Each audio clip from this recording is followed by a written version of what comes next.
মাছ ভাত ডায়েরি চ্যানেলে সবাইকে স্বাগত। তোমরা সবাই ভালো আছো তো?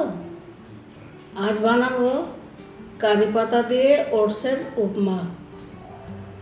উপমাটা বানানোর জন্য নিয়েছি কারি পাতা, আর নিয়েছি ভুট্টার দানা, মটরশুঁটি, গাজর, বিনস, পেঁয়াজ আর কাঁচা লঙ্কা।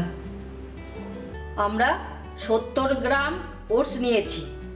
শুকনো কড়ায় ভালো করে নেড়ে চেড়ে নেব। দেখবে সাদা রঙটা একটু লালচে মতো হয়ে যাবে, তখন বুঝবে ওটসটা ভাজা হয়ে গেছে। এবার আমি নামিয়ে নিচ্ছি। 1 চামচ মতো সর্ষের তেল দিচ্ছি। খুব কম তেল দিতে হবে, কিন্তু এটা বেশি তেল লাগবে না। এবার আমি সর্ষে ফোড়ন দিচ্ছি।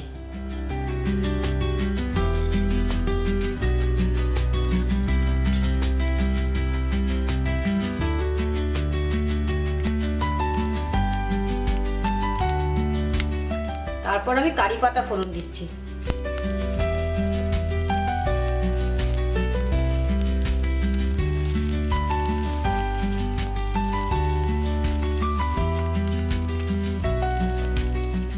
এরপর পেঁয়াজ দিচ্ছি।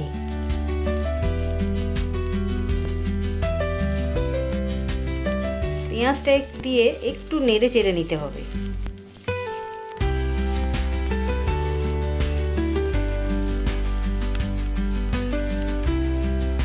তারপর কাঁচা লঙ্কা দিচ্ছি। এবার আস্তে আস্তে আমি সব সবজিগুলো দিয়ে দিচ্ছি। গাজর কুচোগুলো,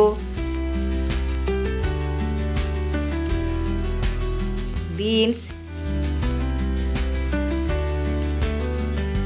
মটরশুঁটি দিয়ে দিলাম। এবার ভুট্টার দানাও দিয়ে দিচ্ছি। এবার ভালো করে ওপর নিচ করে নেড়ে চেড়ে নিতে হবে, যেন ভাজা ভাজা হয়।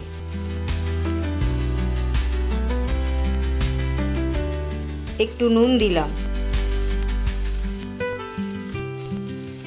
নুনটা একটু নেড়ে চেড়ে মিশিয়ে নিলাম। তারপর হলুদ দেব খুব কম। এবার আর একবার বেশ ভালো করে নেড়ে চেড়ে জল দিয়ে দেব।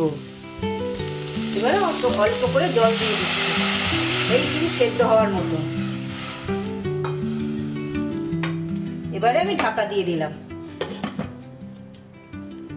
সবজিগুলো এবার সেদ্ধ হয়ে গেছে, ঢাকাটা খুলে দিচ্ছি। এবারে আমি ওটসটা দিয়ে দিচ্ছি, একটু ছড়িয়ে ছড়িয়ে, যাতে দলা না পাকিয়ে যায়। দিয়ে ভালো করে এবার নাড়াচাড়া করতে হবে।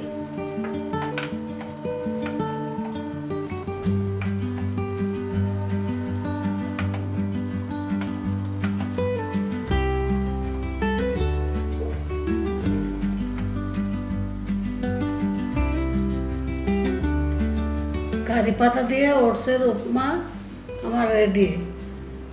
সব মাদিকেই বলছি যে বাচ্চারাও তো খেতে ভালোবাসে, আর আমাদের মতো সুগারের রুগী, প্রেশারের রুগী, তাদেরও খাওয়া খুব ভালো। আমার মায়ের রান্নাগুলো যদি তোমাদের ভালো লেগে থাকে, তাহলে অবশ্যই লাইক, কমেন্টস আর সাবস্ক্রাইব করে দেবে। তোমরা সবাই ভালো থেকো। আবার দেখা হবে পরের রেসিপিতে।